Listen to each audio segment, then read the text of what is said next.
ഫെഡററിൻ്റെ junior കരിയറിന് അവസാനമാകുന്നത് junior orange bowl മയാമിയിലാണ്. അതിൽ വിജയിയാവുകയും ചെയ്തു. 1998 അവസാനങ്ങളിൽ junior singles റാങ്കിങ്ങിൽ 1-ാം റാങ്ക് നേടി.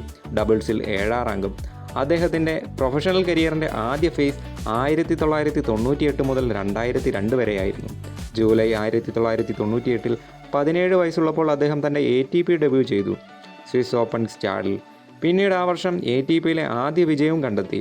1998 ATP റാങ്കിങ്ങിൽ 301-ാം റാങ്കിൽ ഫിനിഷ് ചെയ്തു. 1999 ഏപ്രിലിൽ ഡേവിസ് കപ്പിൽ ഡെബ്യൂ ചെയ്തു. ഇറ്റലിക്കെതിരെയായിരുന്നു ആദ്യ മാച്ച്. പിന്നീട് 1999 ഫ്രഞ്ച് ഓപ്പണിലും വിംബിൾഡണിലും ആദ്യ റൗണ്ടിൽ പുറത്തായി. എന്നാൽ 20 സെപ്റ്റംബർ 1999 വേൾഡ് ടോപ്പ് 100ൽ പ്രവേശിച്ചു. വെറും 18 വയസ്സ് മാത്രമായിരുന്നു അപ്പോൾ അദ്ദേഹത്തിന്. ആദ്യ ഗ്രാൻഡ് സ്ലാം വിജയം ഓസ്ട്രേലിയൻ ഓപ്പണിൽ അദ്ദേഹം നേടി. 2000 അദ്ദേഹം ടോപ്പ് 50ൽ പ്രവേശിച്ചു. സിഡ്നി ഒളിമ്പിക്സിൽ അദ്ദേഹം സെമിയിൽ പ്രവേശിച്ചിരുന്നു, പക്ഷേ മെഡൽ നേടാനായില്ല.